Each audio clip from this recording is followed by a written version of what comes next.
The women in the village were crying because of this fish seller.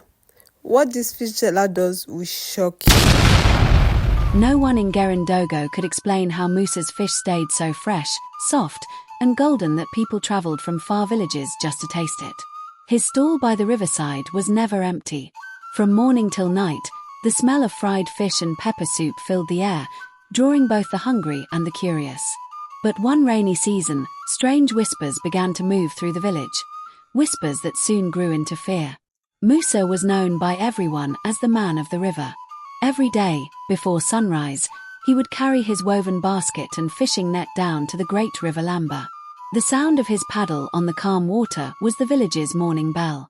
By afternoon, his fire crackled near the bank, fish sizzling in palm oil, pepper soup steaming in a black pot. "Come and eat hot fish pepper soup. Sweet and spicy like river life," he would shout with a wide grin, his teeth bright against his dark, smoke-tanned face. People loved him. Women brought calabashes and sat under the mango tree to eat. Travelers stopped by his fire to rest and drink. His fish tasted different, tender, rich, and full of something that made even the bones sweet. Some said it was the river blessing his hard work. Others whispered, "That man's fish is not ordinary." But Musa's life had not always been sweet. Before he came to Gerendogo, he was a poor fisherman in Kura town. His wife had died of fever, leaving him with nothing but a broken canoe and a heart full of hunger. Every day he threw his net and caught nothing. Sometimes, he roasted mudfish to survive. Sometimes, he went to bed with empty stomach and tears in his eyes. "God, why?" he would whisper to the dark river. "Did you create me only to suffer?" But the river only gurgled softly, as if hiding its own secret. One night, as Musa sat by his dying fire, something strange happened. The moonlight lay on the water like silver cloth, and a soft singing rose from the river's heart. It was not human, too sweet, too haunting. The melody wrapped around him like cool mist. Musa stood, looking into the glowing ripples. Then he saw her. A woman's face, bright as moonlight, her hair flowing like river grass, her eyes deep and shining. From her waist downward, scales shimmered in the water. She smiled at him gently, her voice floating like wind through reeds. "Musa," she said, "why do you cry every night by my river?" Musa fell to his knees, trembling. "Who are you?" "I am Mami Lamba *, she said. "Spirit of this river. I have watched your hunger and your tears. I can end your suffering, if your heart is strong enough to pay the price." Musa's breath caught. "What must I do?" "Feed me," she said softly. "Not with food, but with trust. Bring your net to the middle of the river when the moon is full. Do not look at what I give you, only roast and sell it. Wealth will follow you like shadow." Her voice was like honey in his ears. Before he could reply, she sank beneath the waves, leaving only ripples that glowed and slowly faded. That night, Musa could not sleep. Her words echoed in his mind. "Do not look at what I give you." He had nothing to lose. The next full moon, he paddled to the center of the river. The water shone like silver. He threw his net, heart pounding. The net grew heavy, far heavier than before. His arms shook as he pulled. When he reached the shore, he remembered her words. So he kept his eyes half closed and poured the catch into his basket. He carried it home quickly, heart thumping like a drum. At dawn, he began to roast. The smell that filled the air was unlike anything he had known, rich, deep, almost intoxicating. People came running, drawn by the aroma. Within hours, every piece of fish was sold. The coins filled his calabash until it overflowed. "Ah, Musa, you have found favor," the villagers laughed. And truly, from that day, Musa's fortune began to rise like the morning sun. His fish never spoiled, his pot never emptied, his smile never faded. He built a small stall by the river and called it *Taste of Lambastar. Within months, he bought new canoes, hired boys to help, and wore fine clothes. The river had indeed answered his cry. But blessings without question soon become danger without warning.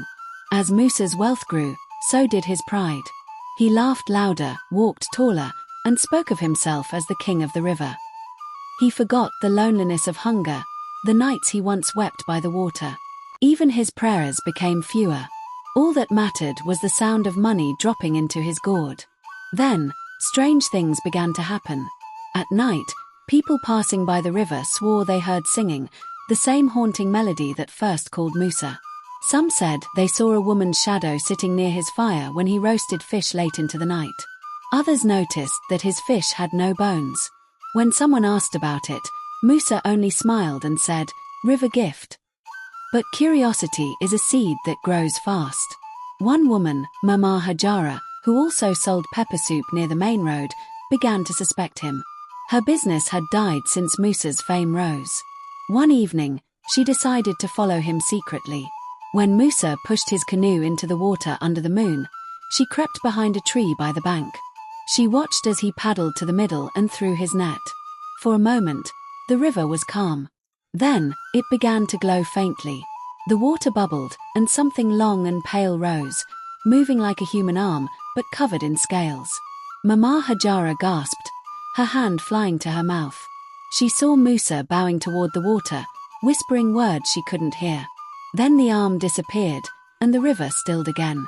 He pulled his net quickly and paddled back. When he reached the shore, she ran home trembling, vowing to tell no one. But fear has wings, it never stays silent. A few weeks later, a group of young men from the village went fishing downstream. As they dragged their net, they found something tangled in it. A piece of flesh shaped like a woman's hand, silver-scaled and soft as silk. They screamed and ran, dropping the net. By morning, the news spread like wildfire. The spirit woman is in the river. Musa has been selling mermaid meat. His fish is not fish, it's mummy water's body. The market filled with shouting. People threw away the fish they had bought. Others wept, saying they had eaten the flesh of a spirit. Children refused to go near the river. The chief sent his guards to summon Musa.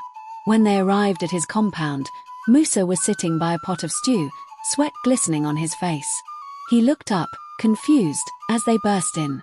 "Musa," one guard said sternly, "the chief commands your presence. There are terrible rumors about your trade." He smiled nervously. "Rumors? About me? My fish is from the river, as always." They dragged him to the palace square. The villagers gathered, murmuring and pointing. The chief, an old man with wise eyes, stood and asked, "Musa, tell us the truth. What do you catch in that river?" "Fish, my lord," Musa said quickly. "Just fish." But the chief's gaze was heavy. "Then why did the river give back a woman's hand?" Musa froze. His tongue went dry. The crowd gasped. "Search his hut," the chief ordered. The guards ran. Minutes later, one shouted from inside, "Come and see." They dragged out a large clay pot. When they opened it, a cold mist rose. Inside lay the half-body of a creature, a woman's face peaceful in sleep, her skin silver blue, her hair floating in the thick liquid. Her tail shimmered faintly, even in death. The crowd screamed. Women covered their faces. Some fell to the ground praying. Musa's knees gave way. He began to shake. "I didn't kill her," he cried. "She gave herself. She said I should not look, but I looked one night. I looked." Tears streamed down his face. That night, the net pulled heavy, and when I opened it, I saw her body, half fish, half woman, already lifeless. I was afraid. I roasted the smaller parts first, thinking maybe it was still fish. People loved it. They kept coming back. I told myself it was too late to stop. The chief's voice trembled with anger. "You fed us the spirit of the river. You broke her covenant." As he spoke, a sudden wind rose from the river, strong enough to shake the palm trees. The sky darkened, though it was still afternoon. The air filled with the smell of salt and storm. "Take him inside," someone shouted, but before they could move, thunder rolled across the sky like a drum. From the river came a cry, long, sharp, and sorrowful. The ground trembled. The pot broke open, spilling its contents. Water gushed from it, spreading fast, covering the sand, running toward the crowd. Musa screamed and tried to run, but his legs sank into the wet ground. The water rose around him, swirling. In its reflection, faces appeared, dozens of pale, beautiful women with fish tails, their eyes cold and shining.